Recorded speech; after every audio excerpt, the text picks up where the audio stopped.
Hey guys, welcome back to the channel. Ben here, glad to have you. We have a pretty exciting show. Well, I call it a show, but it's really just a preview tasting, but it might be a show nonetheless.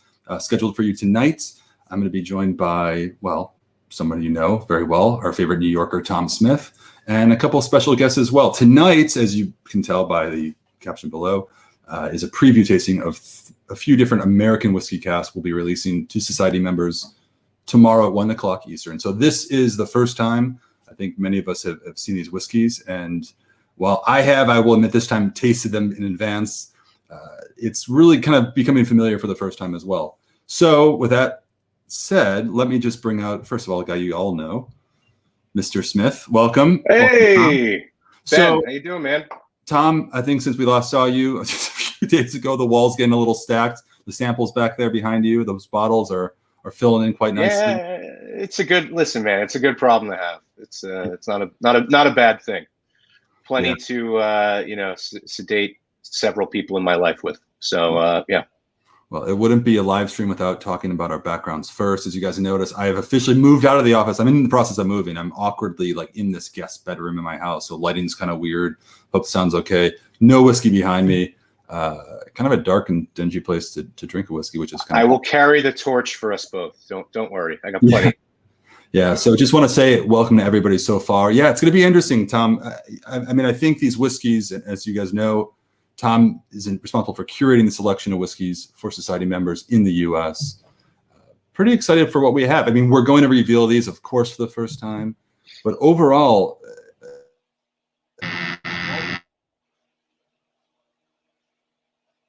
And I think we lost Ben. So I'm not sure what his thought was going to be there, but yeah, we while single malt, single cask whiskey is the heart of what we do, we always want to kind of pepper our selection with different whiskeys from elsewhere, whether they're single malts from outside Scotland, or like just last week we had an international whiskey release where we did a Swedish and English and a Welsh whiskey. And of course, American whiskey is extremely important to our team and to the society as a whole. And in conjunction with Kai and Ewan and the spirits team in the UK, we are trying to expand that portfolio quite a bit. Of course, COVID has put a big old pause button on everything. But we are, we're very slowly getting more and more relationships going. A lot of this whiskey is a new make, so fresh fillings where we'll have to lay them down for a few years first.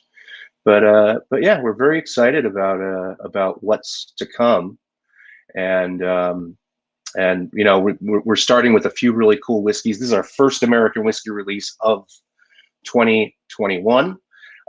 So we've been eagerly anticipating it. And the only issue is we have some really special guests and I'm not the host. So I cannot bring them into the room. So I will just banter a little bit here. Ben, feel free to join us anytime. But in the meantime, let's welcome some folks. I see there's been a tremendous amount of banter going on in the chat room so far. Welcome to anyone who is with us for the first time and typically following the Bourbon Junkies. These guys, I've watched a few of their streams, and the energy they bring is really cool. And we've started working with them, and they've featured some of our single cask whiskeys, which has been really exciting to watch. Folks who are typically all about American whiskey, getting into some of our single malts. I think it speaks to the quality of what we're doing. And also the translation between these mediums. I would like to think that if you're not into Scotch whiskey yet, maybe you just haven't tried the right stuff. I don't know, we'll see. But we got a pretty killer lineup today. And let me just throw Ben a quick message and see what is going on.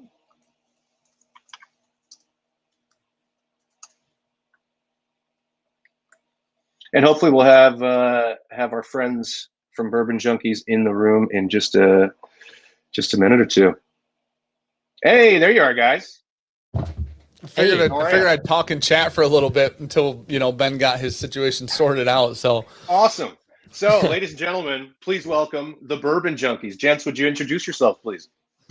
I'm Dan, and I'm Sean, and we're the Bourbon Junkies, and we make bourbon content mostly. And we've started venturing out, and we ventured out with like a little test Scotch video, with a little Lagavulin 16 not too long ago. Yeah, nice. I like it. A lot of people said because it's something Sean and I've been talking about because we've been like secretly drinking Scotch and not telling anybody. Yeah. Because we're bourbon.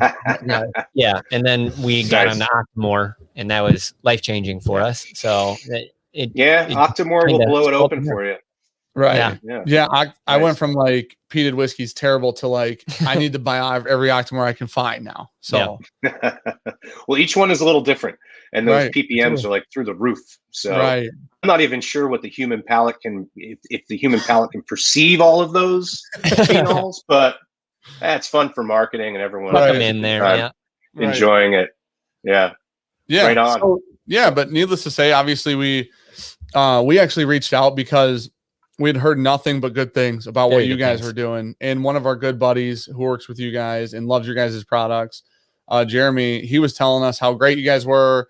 And then we get we're getting into Scotch, and we are so into store picks and barrel picks and stuff like that in bourbon.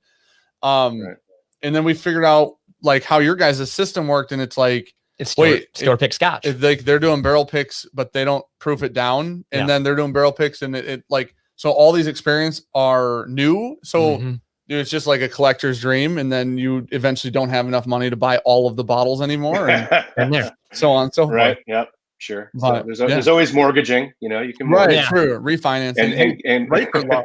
Rates are low, values are high. Right. I mean, there you go. Good. Yeah, make it work. But I mean, that's true. It's essentially, I mean, we're going out and choosing those casks ourselves, or doing a barrel pick ourselves. So every one of those is very unique. It has its own kind of personality. I mean, you can get 3 casks distilled on the same day from the same spirit run from a certain distillery, and there'll be 3 different flavor profiles, extremely different expressions in the glass. Yeah. Ben, welcome back to the channel. How are you? I was just, tasting these whiskeys behind the scenes. I was just, you guys, Dan and Sean, I was kind of laughing because you were having some technical difficulties before the stream, like 5 minutes before. And it seems like I encountered some 5 minutes after the stream started. So my whole system crashed. It was like, I think that new camera was too much for this old girl. This old MacBook. So sorry about that, but no, you're good. We're all together. Yeah. So we are. Yeah, we made it. We're finally here.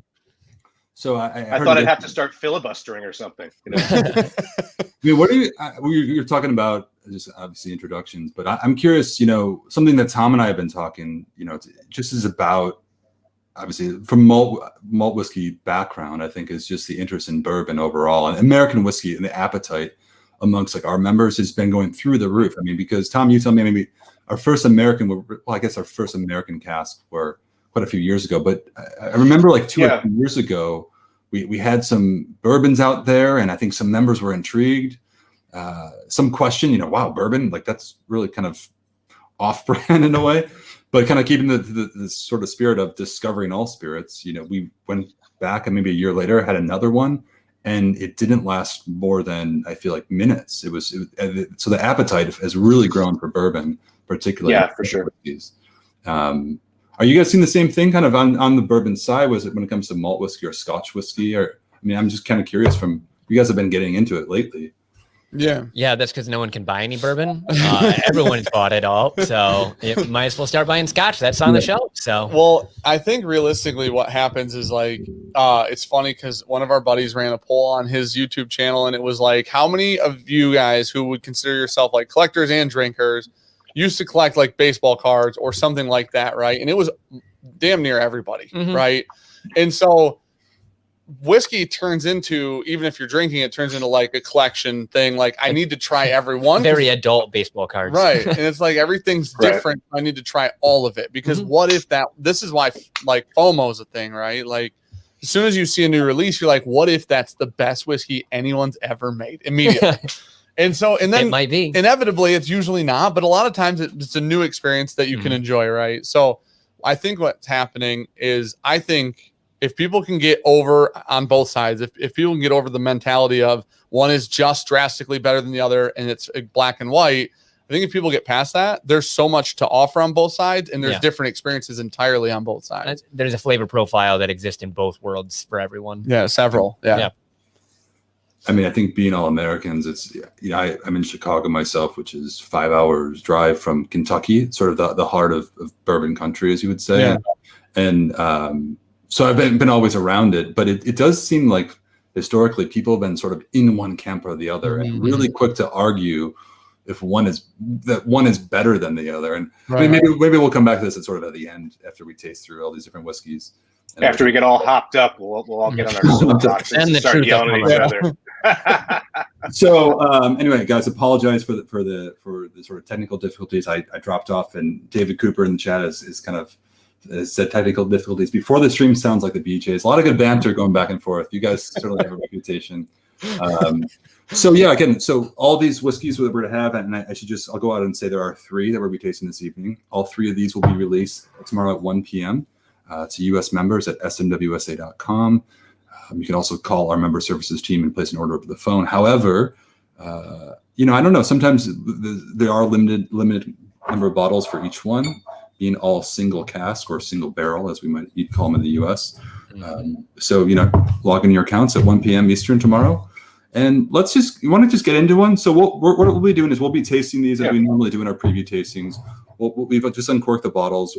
We each have them, I think, right now, and we'll go ahead and taste them. And I'd love to hear you guys, Dan and Sean, your thoughts on them. Obviously, kind of coming from the American whiskey passion first and foremost. Now getting into Scotch whiskey, kind of your takes there, and then maybe from the inverse, we can kind of share our thoughts. But really, I think we're all just appreciators of whiskey. Period.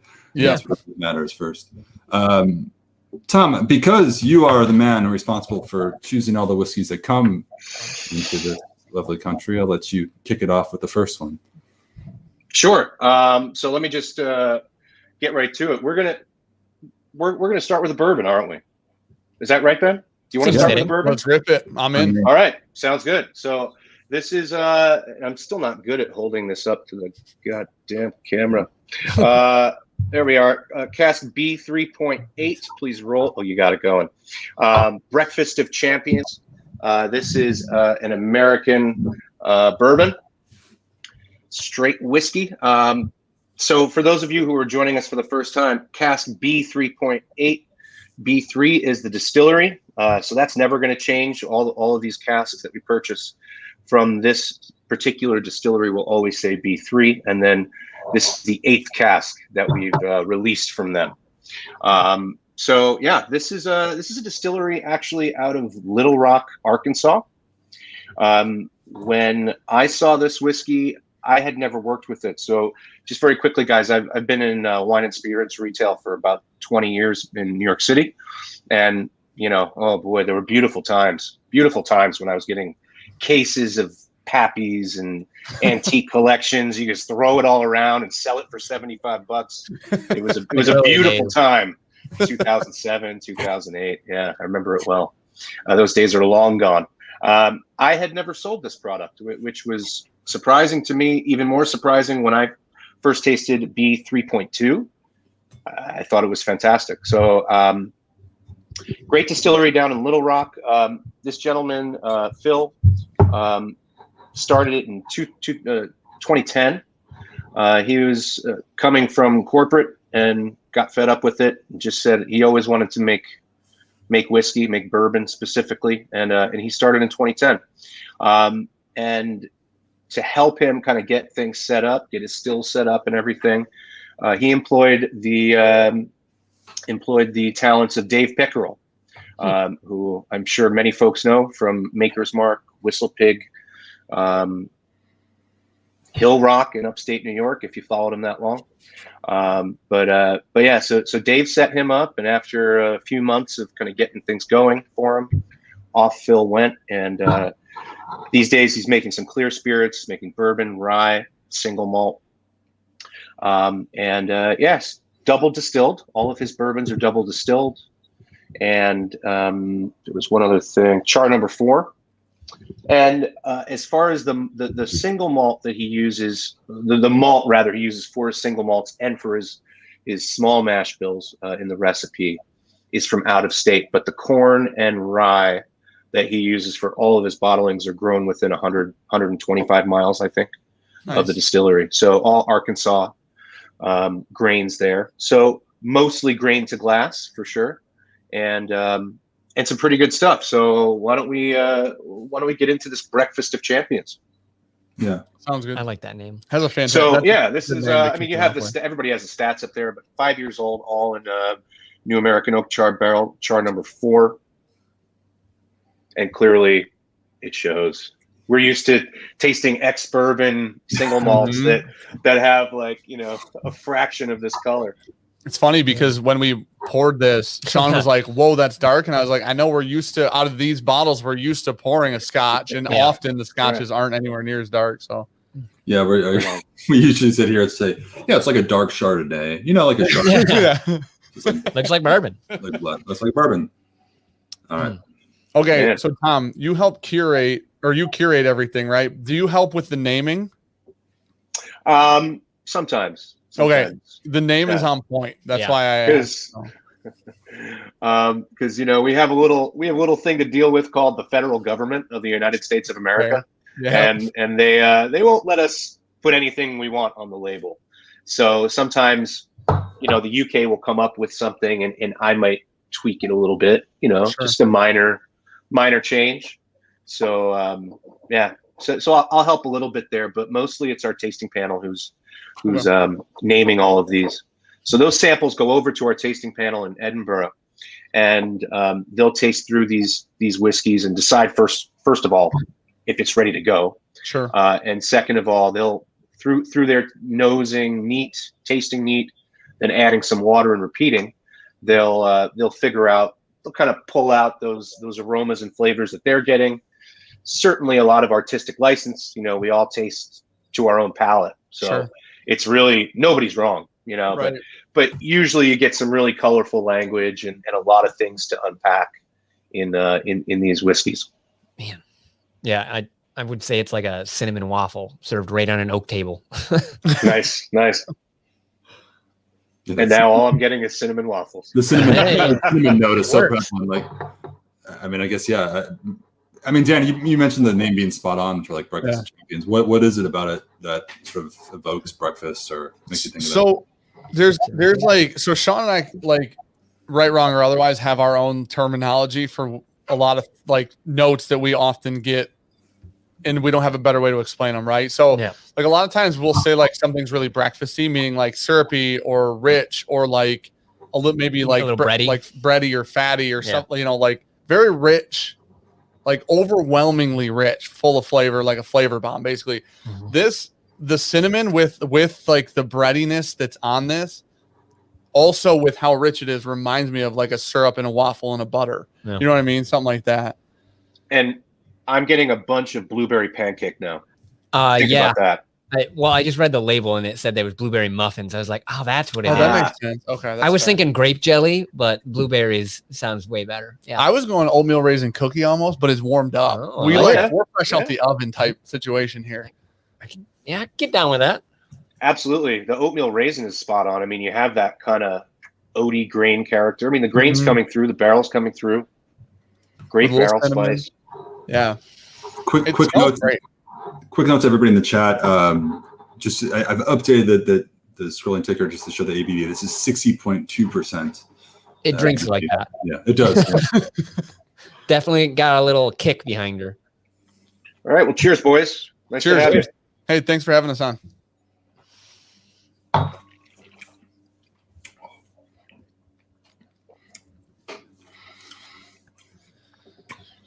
That's bourbon. High heat, high oak. That is bourbon. I've tasted a lot worse things at 5 years. That is bourbon because that's like so full of flavor. It's crazy. Like the proof is for sure there. It's here to have a good time, right? 100%. It's ready to party. It's the warmth. Like the nice thing is that the proof is balanced with like the warmth of the baking spices on the back of the palate. And that part's fantastic. I love that part. Long linger. It lasts forever. I think that I got a huge hit of menthol in the mid palate. Oh, like, interesting. Kind of like a spearminty type element. So that's in there. There's something at the front to middle for me that I have a hard time like putting a finger on, and that might be it. I'll try it again and think about it. But it's I also say a bunch of wacky stuff. So no, don't listen to me too much. Well, I mean, you're doing a good job, right? Yeah. So realistically,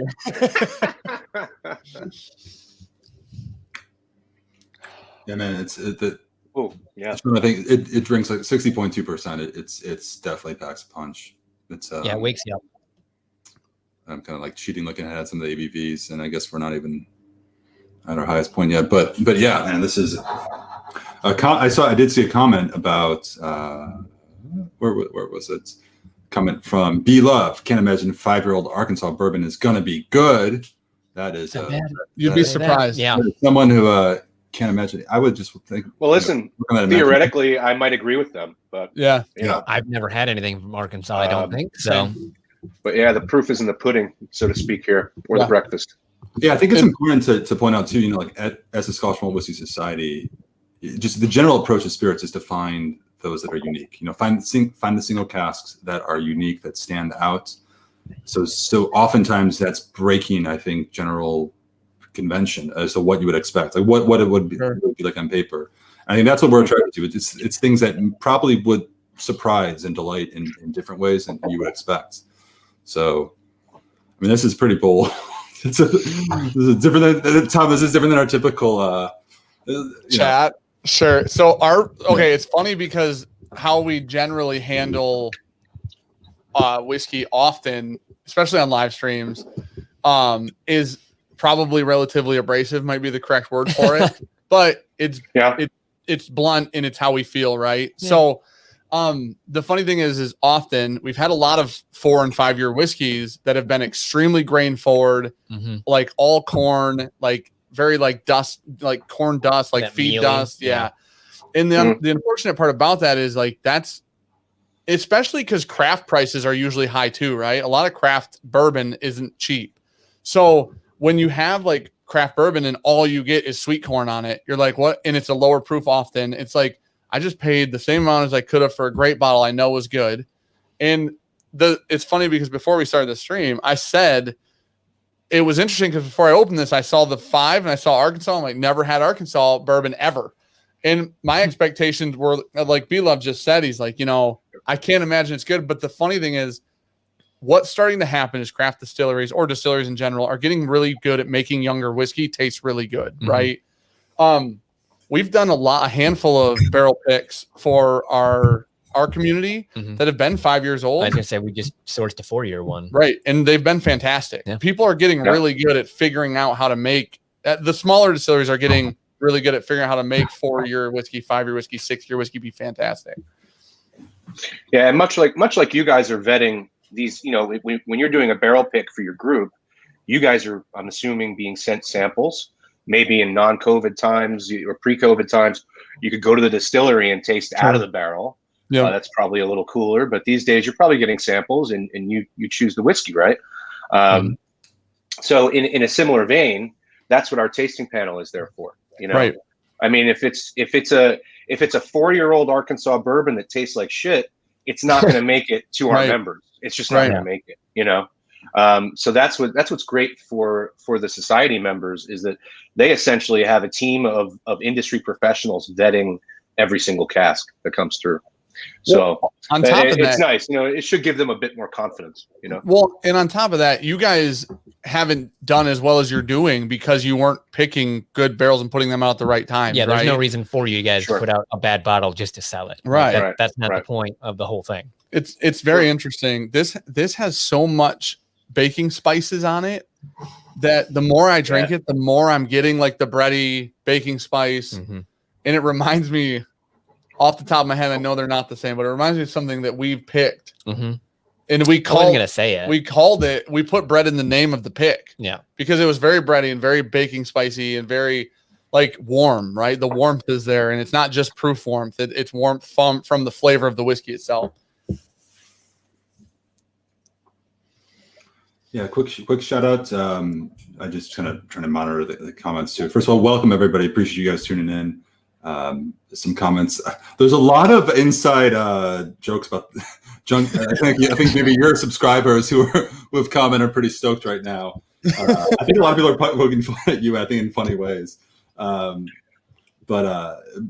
Bell just says, sounds like we have a hitter cigar pairing. And what do you think about that? I mean, I'm kind of a cigar smoker myself. I think bourbon, I tend to go towards with a cigar as opposed to maybe some malt whiskey. I don't know. Maybe I don't discriminate. A lot of times we'll grab younger, more grain forward ones because the cigar smoke kind of like pushes that away and you get some more flavor from it. Man, you're going to have one heck of a cigar, I think, to put against this because there is so much going on with it. And it's 60%. There's a lot of flavor.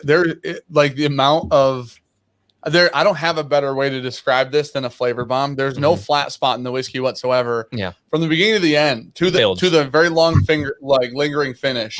It's fantastic. There's a ton of flavor there. Like it's crazy. Cigar. I'm trying to think like. I feel like you'd have to have like a really heavy, dark Maduro. Yeah. Like something really, really, really full bodied. And I think you could do it. Maybe a blind fade. I just don't. It'd be interesting because there's a lot of times when we sit down and try to pair a cigar with a whiskey, and we're like, you know what? We've had a third of the cigar, and we pick whiskeys. And we're like, this is it. And then we try, and we're like, we're just wrong. 100% we were wrong. You know what I mean? Because pairings are weird, and sometimes pairings hit different with other stuff. I mean, the good news is you're drinking whiskey and smoking cigars. So right. I think everybody's still winning. I completely agree. So when I do the, I mean, I'm still very much a novice with cigars, but I will team up with Davidoff especially, and we'll do some events at cigar bars around New York City, and what I like to do is have a couple different whiskeys for one cigar and just kind of play around as well. It sounds like what you guys do a bit. Yeah, we're normally wrong in our first guess. Usually. Not often do I sit down and pour something. I'm like, oh, that's it. That's the best one. There's no reason to try anything else. That's got to be it. That's why it's fun though, right? I mean, if it were as easy as being like, well, obviously the best whiskey for that cigar is right here. Yeah. Then it'd just be kind of like, all right, cool, man. I guess I won't try other ones. You know what I mean? But yeah, right. It's game over. Right. There was a question about mash bill, so I just wanted to address that very quickly. So going back to what I was talking about with Phil Brandon's approach at B3.8 or B3, the mash bill for his bourbons is 82% Arkansas corn, 9% Arkansas rye, and 9% malted barley from other places. Outside. I can't believe that's that high. 82%. Yeah. That's nuts. Because it's got. I mean, so the barrel is really. I mean, he's seasoning for 24 months. Okay. In Arkansas, and he is using an Arkansas-based cooperage as well. So the barrel is certainly. I mean, all those baking spices, are really coming through in a pretty short amount of time. I'm not sure what like angel share type numbers are. I imagine they're fairly high. Yeah. I would ballpark it like 10%, 15%, somewhere in there. But you're getting a lot of extraction. That's so crazy. It's so crazy to me that is such a high corn content, and corn grain is not forward on that whiskey.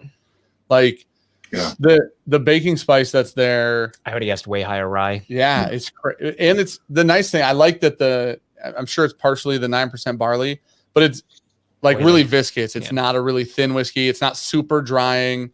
Like sometimes gotta be that heat. Sometimes we have a great whiskey that's a high proof, but you're drying. Literally a desert in your mouth when you're done drinking it. And you're like, unfortunately, I want to drink more of the whiskey because it tastes good, but I didn't like that experience at all. And it's nice when, and I don't know if it is, I know we've had high barley whiskeys that have been really oily and viscous because of the barley, but that's super viscous. I like that part of it. Mm-hmm. So yeah, it's got a lot of texture. Yeah. I've added water, obviously. I think brings out sort of more of the oaky character to it, for me at least. Yep. I may have gone a little, I've added enough where it's probably common drinking strength, maybe 40 to 45%. But honestly, I think it at closer to full strength, the whole experience is I think where I'd want it to be. Right. Again, but I'm being honest. If I reach for a whiskey 9 out of 10 times, it'll be probably a malt whiskey. 1 out of 10 might be a bourbon. And when it is that 1 out of 10 times, I want it to be a bourbon experience. Right. So that's I'm sharing my opinion for everybody, just for context. Yeah, when we sat down in Delilah's in Chicago together, you lost your mind on the Willets, dude. Oh. You were all over the place. I get it. And then all the Prohibition eras. And then we tasted through, I don't know, about $1,000 worth of Prohibition whiskey. that was pretty fun. Thank you, Scotch Malt Whisky Society. Well, that was thank you, Tom, for your tipsy decisions. But that was it's what I do, man. I make terrible decisions. Can't wait to walk home later. Let's guys, let's move on. I know we're about 35 minutes past. Okay.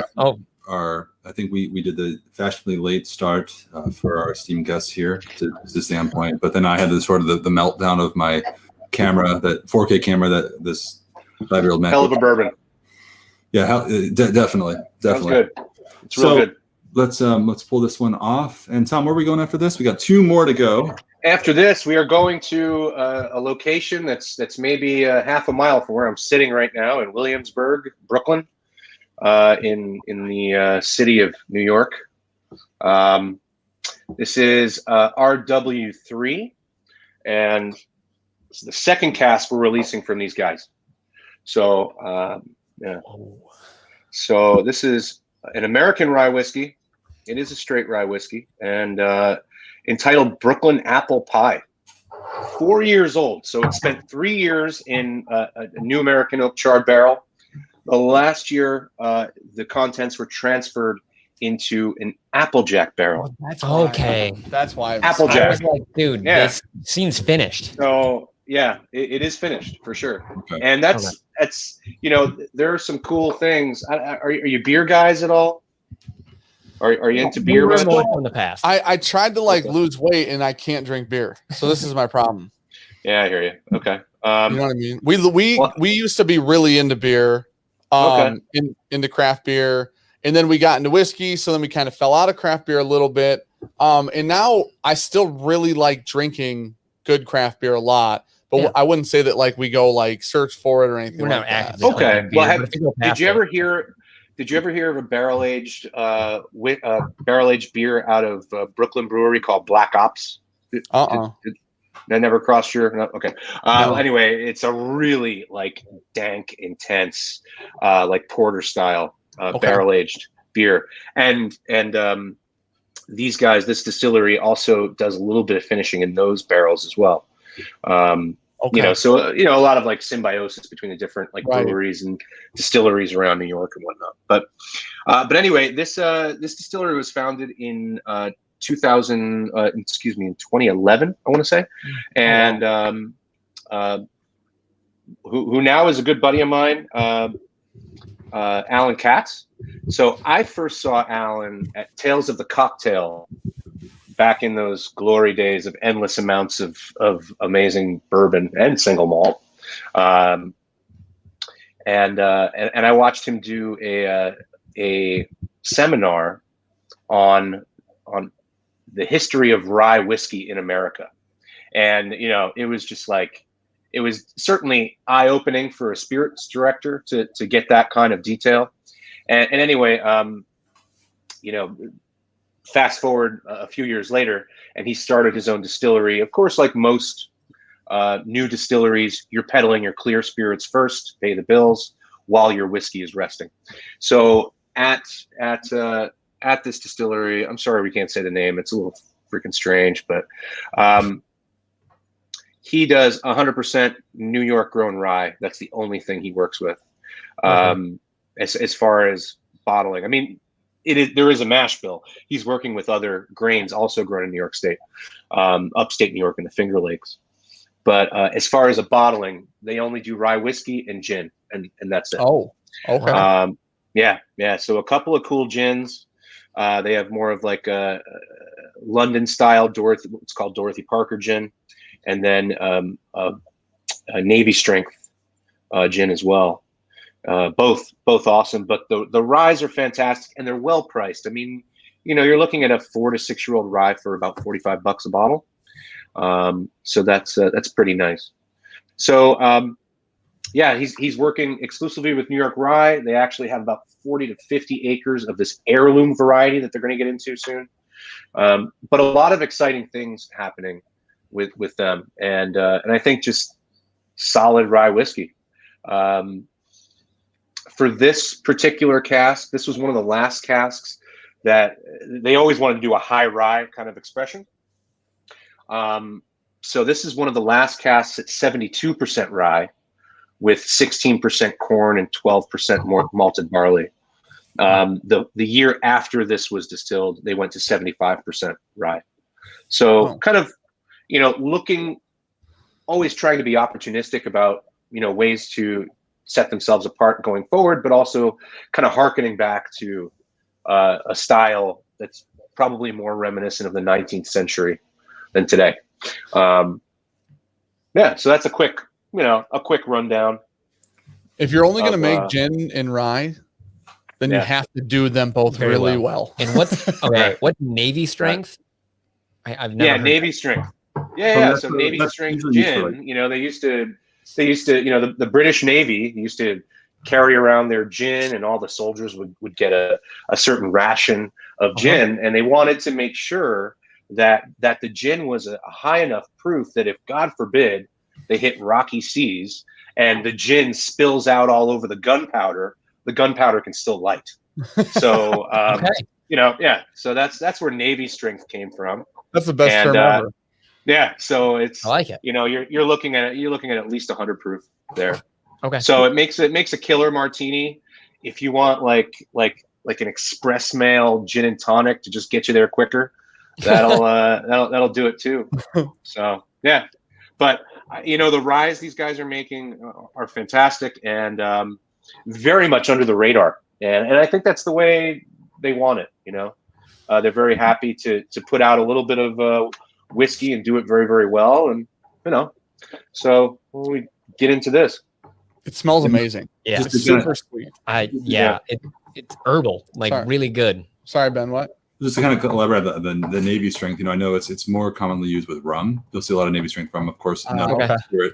My understanding was it's like 4 to 5% below full proof is typically, so the full proof after maturation. Okay. Reduce that by 4 to 5%. Okay. ABV total. I think that's, again, that may have evolved over the time, but by the time the whole point is that it's a story, as you said, like it has to be functional in a way that's not for drinking. But don't spill your gin. Yeah. Oh no, it's definitely for drinking. They just didn't want to mess up their armaments in the process. Yeah. I mean, sure. The brandy, the apple brandy, it's like really prevalent when you keep going deeper and deeper. Yeah. The nose, I mean, I've only nosed it. I haven't tasted it yet, but yeah, that's a lot of apple brandy on I took the a little nose. sip, and you're probably going to want 2 after coming off the 60% right. of the bourbon. It's a little bit lighter in the back end on this, but I get like a lot of citrus in there too. Like I was thinking like grapefruit and oranges and like almost a purple tea characteristic on it though. Yeah, it's really good. The grapefruit thing's unfortunate because you're right. Yeah. Often Sean's wrong, but this time he isn't wrong. And there's definitely I taste. So you're not a fan of grapefruit, or you're not a fan of Sean being right? Which one? The second one. Okay, all right. It's just one of the most obnoxious things that happens on the channel. So is it the fruit? Is it the pith? Is it the skin? Like what part of the grapefruit? Fair. Good question. I say, feel like I get kind of a pithy thing. Myself. You can't lead him down a road because now he's just going to go with you. You know what I mean? I'd say the skin's slightly dried though. Oh my gosh. Nice. Maybe a little toasted with like a flamethrower. For the record, I have seen some comments come through this evening about Sean being right or wrong about certain things. Try. So well done. I mean, when you said grapefruit, I was thinking like the rind, like the inner line, the inner white, the whites part that you don't want to eat. But at the moment you said that, I was like, wow, yeah, there it is. And it's so funny for a rye, like you just assume. We just had that sort of spicy bourbon. You would just think on paper that this would be really the spice forward whiskey of the three we have tonight. It's totally. That apple brandy so really. I think there's a lot of focus. I'm sorry, Sean. Go ahead.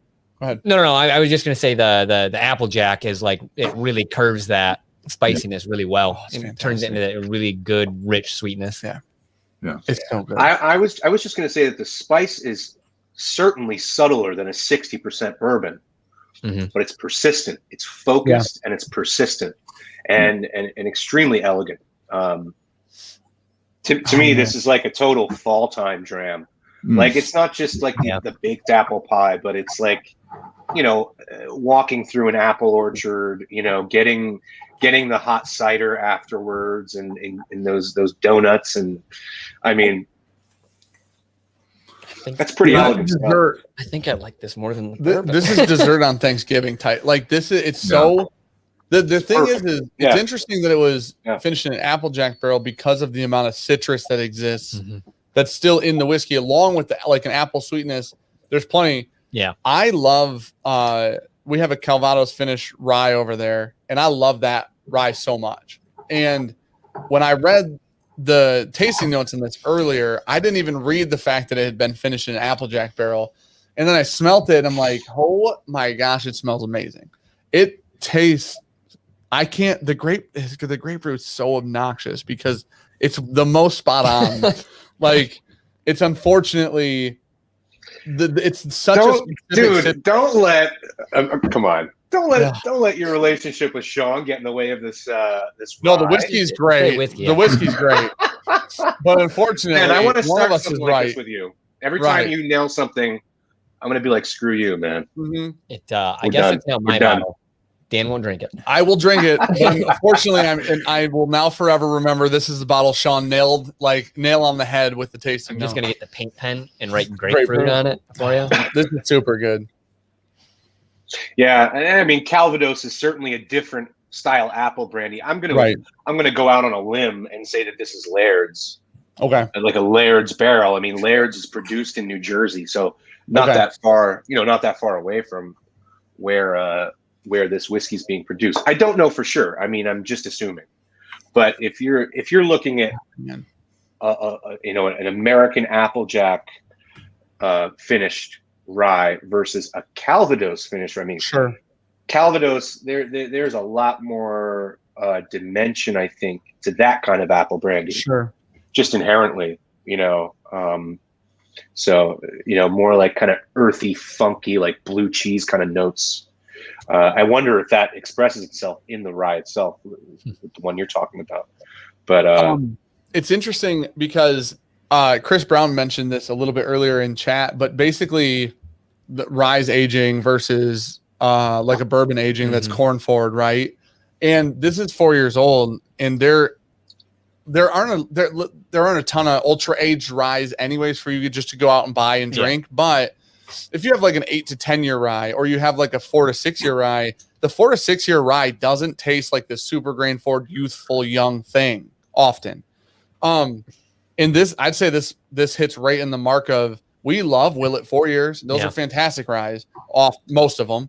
And this is also another fantastic 4 year rye. It's barrel proof, which is great. Barrel proof rye often is one of our favorite things. But this being 4 years in drinking like this, with like the complexity of it, the sweetness of it, not being ultra, like, it's not really minty. It's not dilly. It's none of those things. It's really good. What you're used to with the rye. Yeah. And I would say, honestly, this is a steal for $75 because, I mean, we've had this conversation a lot that there aren't many low end, like well finished ryes, and especially not at like cask strength. That's kind of in its own lane, really.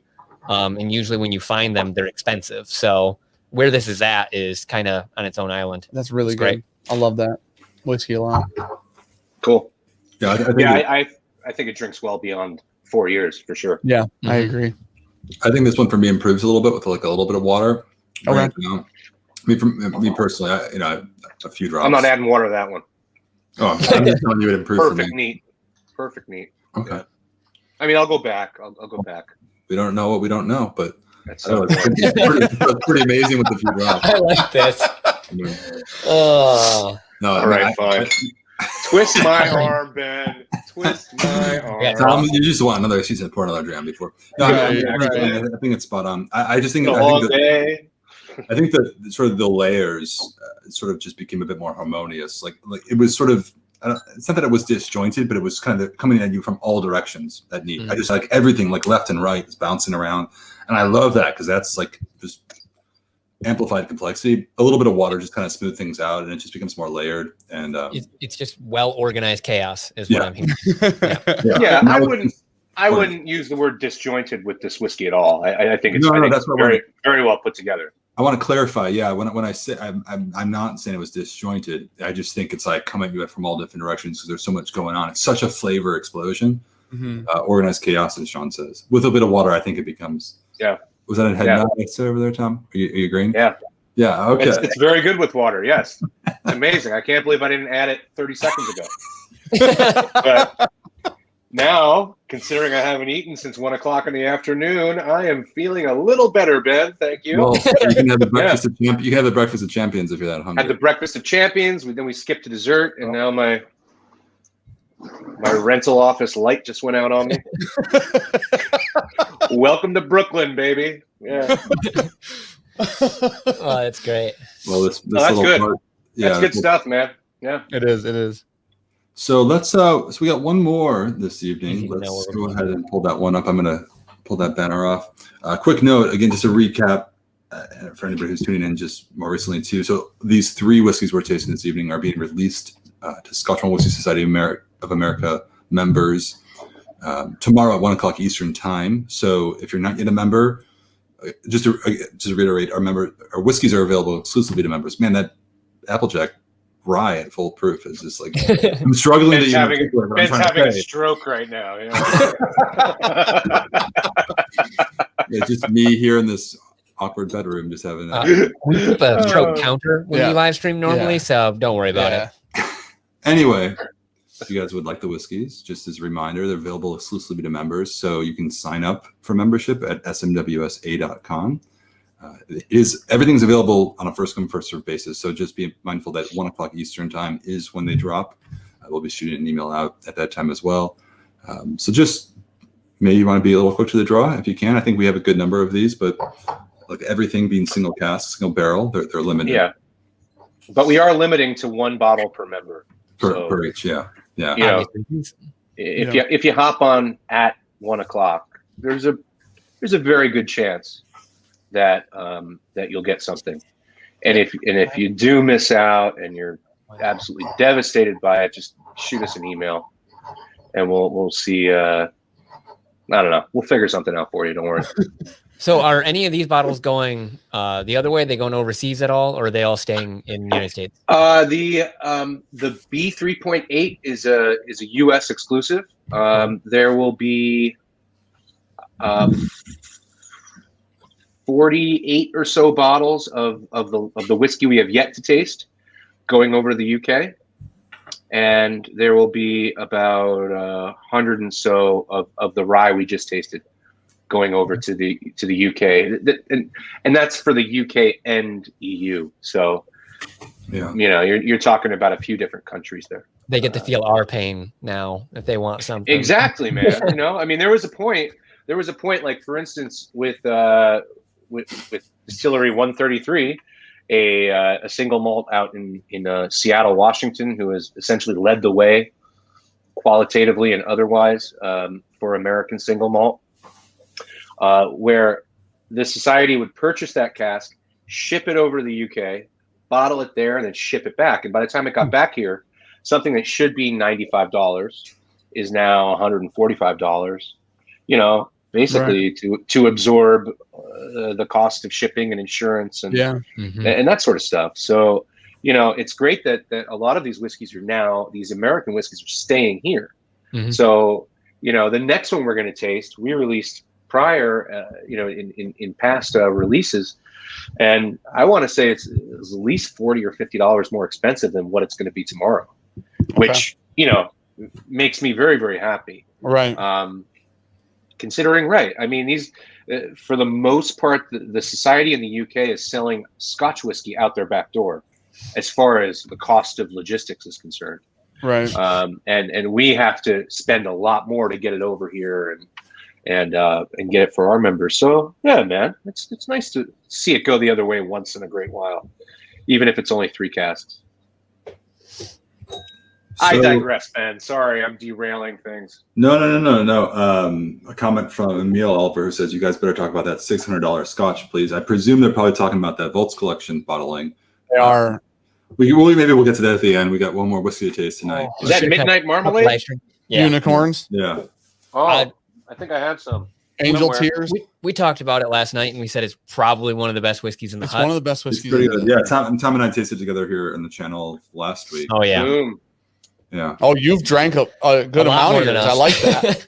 I got a few of those ounces, but that was earlier today. So let's go to number 3. So on the samplet. So we started with the bourbon. We did a rye. Third is Tom. Yeah. All right. Yeah. All right, boys. That's your Come back role. to our world now. At least the majority of our universe. This is American single malt. So this is single malt whiskey, but it is not produced in Scotland. Thus, it cannot be single malt Scotch. But it is using 100% malted barley. It's twice distilled, aged for at least 2 years. 3 years in Scotland, 2 years in the US. So you could cheat a little bit if you want to. But yeah. So this is cask 140.4. Throws you curveballs. I like that. Are you guys sports fans at all? Sometimes we watch sports ball here. Yeah, I was gonna say this Sports ball? Yeah. I like football, and that's about all I can watch. I can't watch baseball. I can't. I like going to baseball games. Fair. In person, it's just wildly different. Hockey's great. Sure. Yeah. Hockey's amazing in person. I'd like to think I single-handedly got Ben Zobrist replaced. He got moved out of right field because of me. I was heckling him so bad. When I don't know where Ben Zobrist is now. I mean, maybe he's retired. I'm not sure. But at the time, he was on the Tampa Bay Rays, and I was just heckling him about my fantasy team that I drafted him early, and then he gave me no points, and I was just like, Zobrist, you ruined my season, And after about 5 innings, he went to second base from right field. So I'd like to think I had something to do with that. And now he buys every release of Scotch Malt Whisky Society and he breaks it. Well, Ben Zobrist, if you're watching, I hope it was me. I hope it was me who moved you. Cheers, buddy. Anyway, all right, guys, let's focus. Sorry, Ben, you're going to say. Yeah, I mean, we were the curveball. I presume is why you're asking about this, right? Yes. We got on the sports ball. Comment from Liberty Not Licensed says Major League Bourbon. They're speaking your language. So yeah, we've totally gone off on tangent as we normally do. But bring us home. All right. Okay. So this is American single malt, and this is from Waco, Texas. These guys at Distillery Number 140. Have been doing amazing stuff since 2009, and I mean they kind of started, at least officially, the Texas whiskey category, which now has blossomed into much like what they're trying to do in Washington State, in New York State, and Texas is kind of get a little momentum behind Texas-made products and get a bit more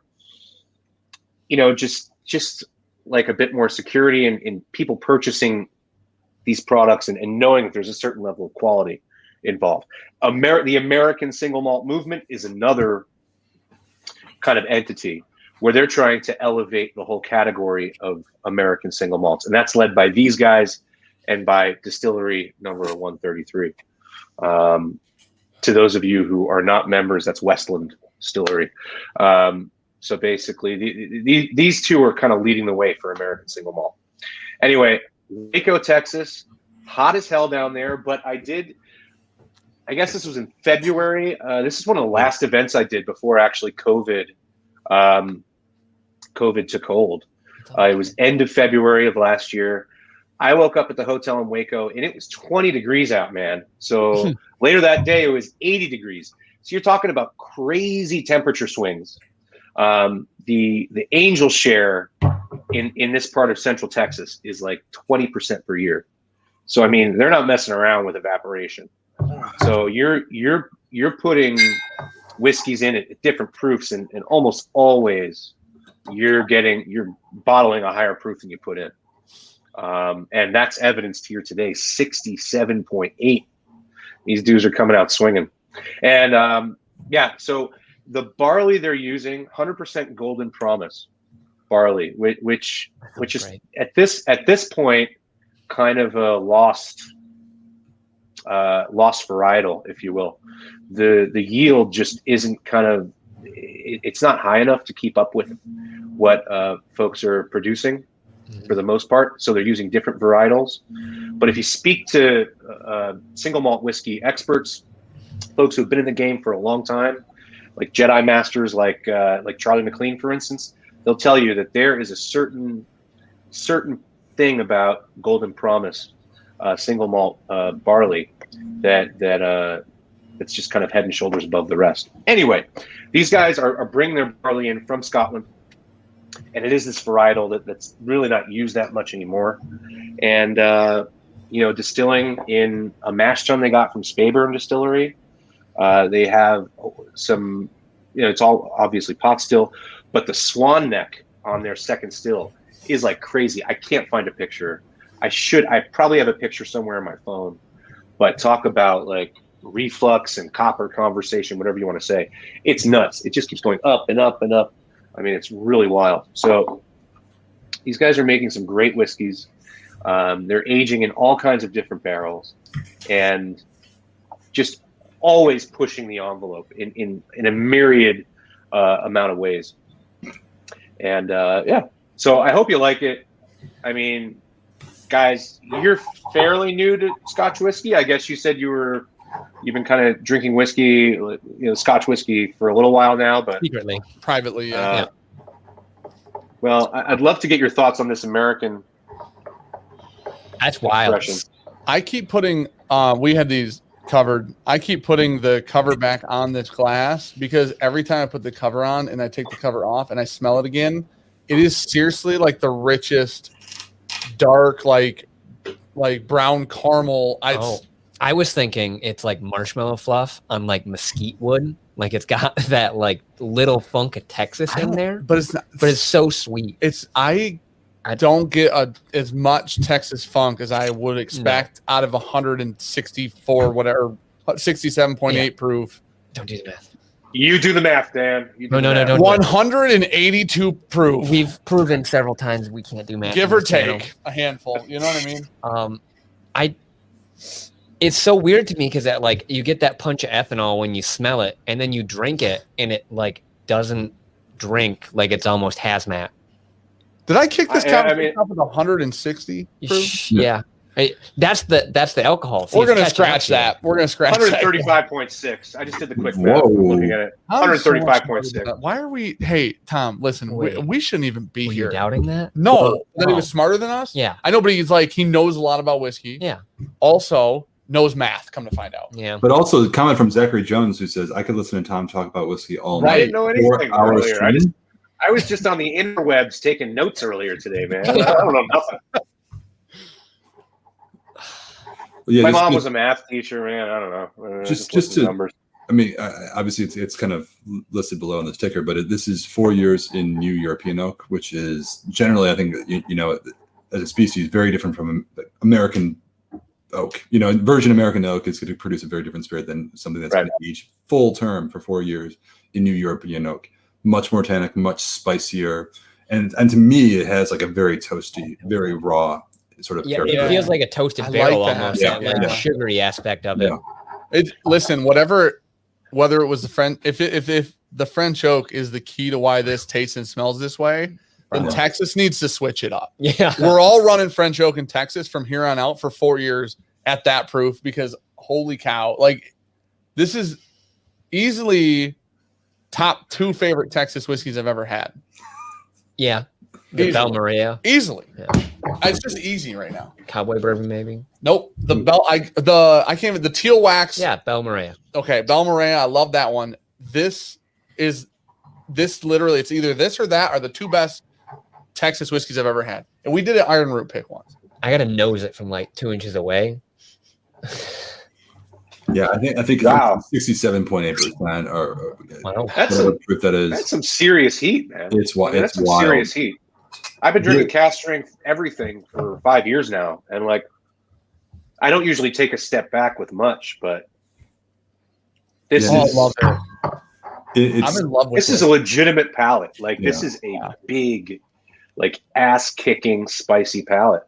I'm in love with this. This tastes like a whiskey that like punches you in the face and then says, "What's your problem?" Like in the best way ever. Like you came to do it. Yeah, dude. Yeah. It's so like I love. Oh, Dan, you'd fit in Brooklyn just fine, buddy. We've been talking about like flavor bombs and tons of flavors and like no flat spots, and this feels like such an extreme of even that.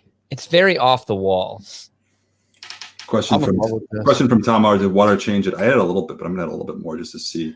Honestly, I mean, I would water that. Water that down substantially. I mean, the nose. I thought the nose was really floral, really elegant. I mean, I can just keep going back to the nose and pull more and more out. It was starting with a lot of floral, and then it kind of went to this like ripe berry kind of bubblegummy type thing. Okay. But then I taste it, and I'm like, holy shit! Spice. Like this is wild. First of all, just more comments about our math skills. I just loved the comment earlier about Nick Watson saying apparently being able to multiply by 2 qualifies as knowing math these days. Yes. Hey. And then his that comment, which I thought was hilarious, but then reinforced by one who said the more poor math skills of many youngins these days impresses me. First of all, it's just always good to feel young again. Well, man, do you guys have kids? Do you have kids at all? I do, yeah. Yeah. So we're apparently going to have to teach some kind of new math. Oh no! I'm not doing it. Nah, I don't know what the hell is that all about. All these tens and everything. Like, learning the math I learned, kid. Math. Sorry. yeah. You listen. That math is stupid and harder, and math is already hard. So let's not complicate it, right? Like, I don't want to go new math. I'm going to go old math. I took practical math too in high school instead of like calc or something. So that's kind of where we're at, right? Thank God my wife's intelligent, so it's like she can help. But this one of so 2 of the things that the front of the label says is dark and sticky sweet things. I don't think there's a better tasting note on the planet than those 5 or 6. Well, I'm not counting. I'm done with the number thing. You know, however many words that is, that's the perfect one. Like you could have took math out of the equation. Like that had never been a more true statement, and you were like, you know what? I'm gonna risk it. I'll recite just the tasting notes on the bottle. Of course, you know, with all of our whiskeys on the actual website, we'll have the full tasting note. The bottles have sort of an abbreviated tasting note. It says here, we took a twisty ride through a citrus. Okay, but I gotta restart this. I had this whole thing. We took a twisty ride through a citrus vortex with dark and sticky sweet things, providing the bass line and backing vocals. That's I don't think we've had a tasting note like that before, but that's wild. It's so good. It's an experience whiskey, in my opinion. You know, it's something it is so loud. But Tom, like you talked about sort of the elegance and sort of like the floral character. I think the French oak on the nose. Yeah, like from the beginning, it is like all like. Yeah, I think it's like it's a body slammer, man. It's a body slammer for sure. It's strangely inviting. Like at the very beginning, of course, it's strong, but like it has this elegance to it that makes it seem, I think, on the surface, based on the aroma, that it's going to be probably less assertive than it really is when you taste it. Because I like your point, Dan, about like punching you in the face and then asking what's your problem. Like that's spot on. It's so good. But I've added water. And now, I mean, there's so much like lovely fruit, like tropical fruit, citrus fruit. Some very like light kind of white pepper spice coming through. I mean, it's a different whiskey, but I did add a good amount of water. Yeah. I mean, this one feels like it's the hardest one for me to nail down, like notes all the way through. I don't know if it's the proof or something else, but it's good. I like that. No. You're screwing this up. I got the notes for it. Ready? Go ahead. It's happy. It's fantastic. It's you want me to count them for you? Brutally great. Like, it's so in your face, but I'm so here for it. It's crazy. Like, I literally drank the amount we poured, not adding water, poured more in this glass, and I'm re-drinking again. And I will this bottle, I can't believe it's that high a proof. It's like, honestly, dragster, you know? I really can't. We have a light whiskey from a distillery that's a super high proof and drinks. It's really sweet. It's a very close to that proof actually, but it's very sweet and it doesn't. One time we had George C. Stagg hazmat and that literally about blew my mouth apart. Right. Yeah. This doesn't do that for some reason in the same way to me, and I don't know why. I tell you what, about that much though, you're going to be swinging a broom in your front yard at some alien, so it's going to get you. And you'll be but Stag, Stag is like, that's like 144, right? Mm-hmm. That shit's crazy. Yeah. Like, used to sell it for $100. That container that I had, I think, was 147. And I guessed it was like 115 proof or something like that because it just drank so smooth. But then like an hour later, I was like, wow, I'm a little tanked. That's a headache. That's a headache the next day. Yeah. I took a bottle of Stag on a camping trip once. There was no water around. Like I woke up the next day, dude, in a world of hurt I've never felt before. Hope I never feel it since. But yeah, that Stag. George. You're on that train. I'm obsessed with this. And I love the other two. For me, I swear to God, I want like 4 of these. I think personally for me, the rye is where it's at. Dude. That you just hold your hand. I would agree with Sean. Yeah. For me, tonight, like right now, the rye is where it's at. But if there was ever a single malt for bourbon drinkers, dude, this bad boy is it. It's not even packed with flavor. Packed. Yeah, you get all that flavor you're talking about right up front, and it gets. It has more of that bourbon carryover flavor where you're like, oh yeah, like this is there. But dude, the flavor so different. Though. The flavor is all like you said. There's so much flavor up front, but the flavor moved in like a mother-in-law. I swear to God, she doesn't plan on leaving. And you better build another kitchen for her. This is the most colorful you've ever been about a whiskey. So something happened to me a long time ago. You were dropped on your head. We know the story. That's actually true. But many moons ago, when we started drinking Texas whiskey, we were going to Texas to do something. And so we wanted to acclimate to Texas whiskey, right? You got to get in that mindset. Because Texas whiskey often has like a heavy Texas funkiness to it with that heat and that oak.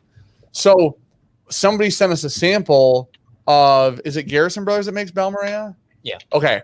So somebody sent us a sample of the Belmaria, which is like the teal wax, very dressed up bottle. And that like changed everything for me in the scope of Texas whiskeys because it was so sweet, right? I haven't had that experience in Texas whiskeys since that whiskey until right now when I'm now obsessed with this bottle of whiskey. Like, I agree. I think there's something very special. The more I drink it, the more I salivate, and then the more I want to drink more of it.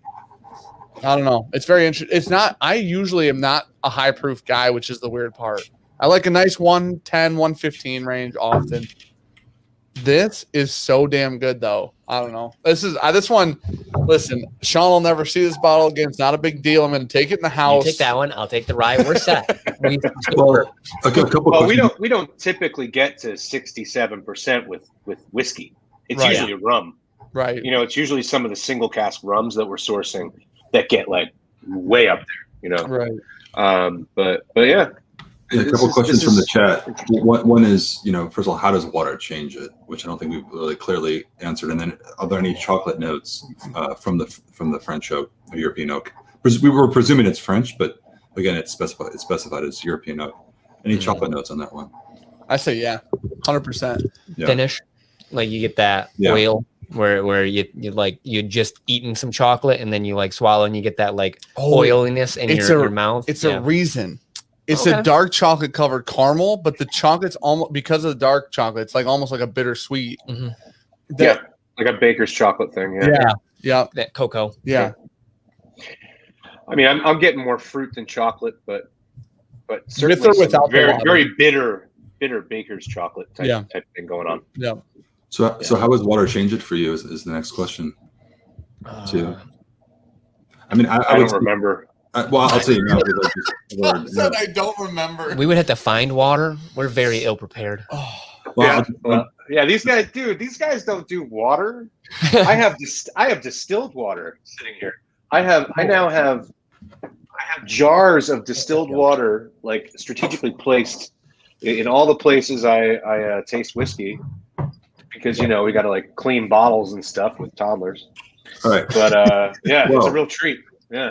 Anyway, I'm here, so I've added some water per usual. So anyway, my comments is that at neat, the experience is just something to be had. Like you got to taste it neat. I mean, it's not something I think most people would continue on. Maybe some will. I thought it was just wild, but with water, it becomes like shockingly elegant. There's a word we use to describe something else, but it's like really, it really transforms.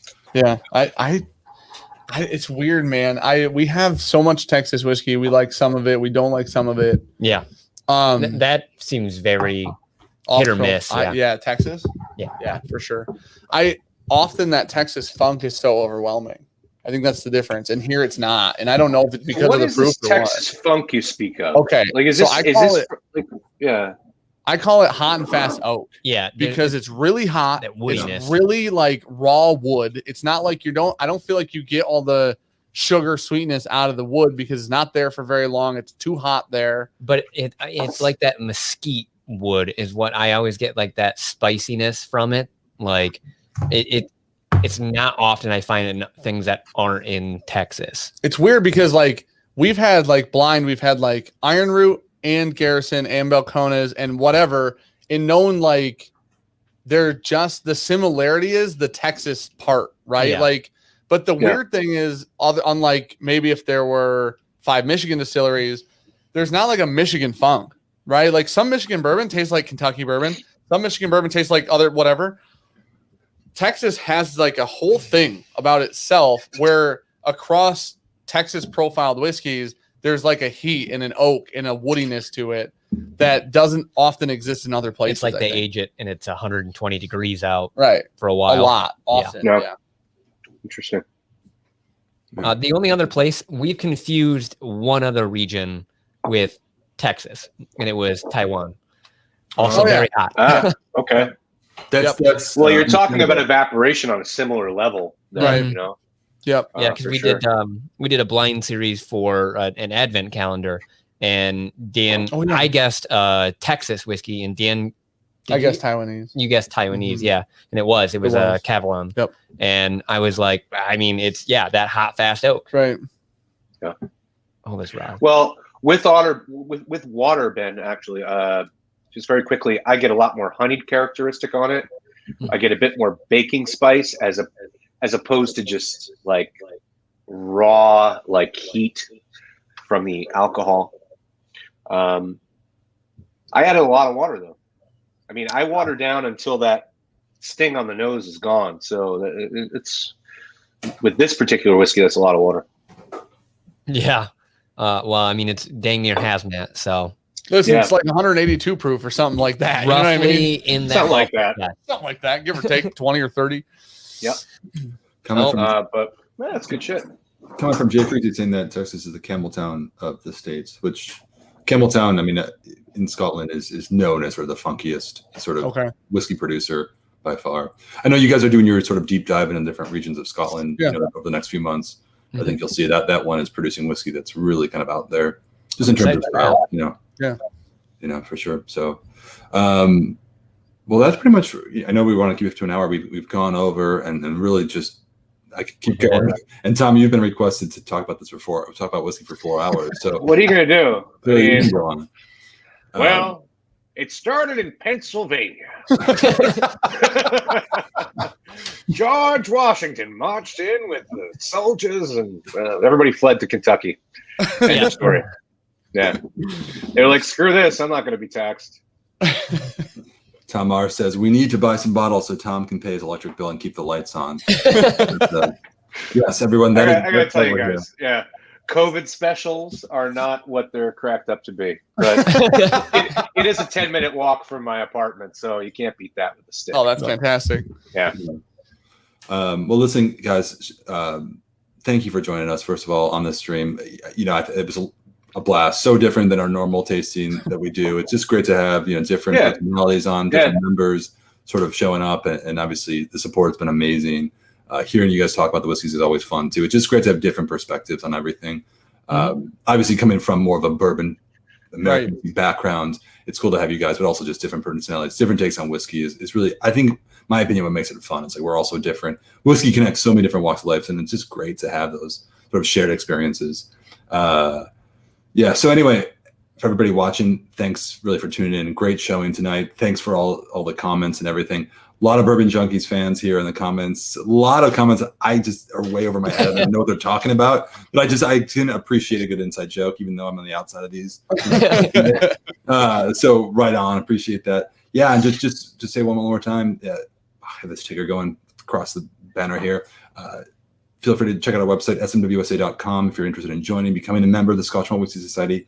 These whiskeys are dropping tomorrow at 1 o'clock Eastern time, available exclusively to Society members here in the U.S. Now, I should say the release, two of these, as Tom, as you explained, two of these whiskeys, the cask has been split up amongst the UK and presumably Europe as well. That's right. First one we have, which is the bourbon, that's exclusive to the bourbon is all ours. Yeah. But I mean to say tomorrow's release is for the U.S. only. So if anybody's tuning in internationally, I'll just let you know. So that's pretty much it. If you have any questions, drop a comment below, shoot us an email, info@smwsa.com. Otherwise, Dan, Sean, thanks for tuning in again. Tom? Hey, it was nice meeting you guys. We appreciate you guys having us on. Yeah, for sure. We appreciate you guys putting out good stuff too, because every single thing we've had, even like the stuff, the one thing that Sean liked more than I liked, I was still so well balanced. It was one of these things where it's like, it's fun to taste through stuff that has consistently been really good. You know what I mean? And we haven't had to worry about like, are we going to like it or not? Or is it like, it's still well balanced, even though that flavor profile is not for me. Right. So it's been a lot of fun. It's something, like I said, that we started drinking Scotch. Sean drank Scotch like a long time ago before I did, was drinking a little bit of Scotch. And then when I got addicted to like peated stuff, it was great. And Dan's just got this weird thing. It's either like all like cannonball in or like not at all. Right. So we he was like, I found 100 bottles later. You're like, wow, okay, what happened? But yeah, we appreciate you guys because you guys are putting out amazing stuff. Absolutely. I love the fact that this is happening because this is like such an easy thing. Like this fits so well for us because we're already here in this part of it, right? And so that's fun too. And I appreciate you guys including us in that. Yeah. Sure. Well, the goal for us for American Spirits is to do one each month, at least one each month. Okay. Wow. We're just not there yet, And for now, it's going to be releases like this a few times a year. Yep. But hopefully 2 years from now, to be realistic, we'll be releasing an American whiskey, whether it's a single malt, bourbon, or rye, every single month of the year, which makes the proposition for for a bourbon lover or a rye lover that much better. So we're working towards that. It's a work in progress, but in the meantime, we'll have some pretty cool stuff this year. Yeah. Well, with how these are tasting and going, I don't think you're gonna have any issues moving them. Yeah. All right. Well, let's do this again, guys. Yeah. Yeah. Sure. Yeah. Absolutely. Cheers, boys. Cheers, guys. Good tasting.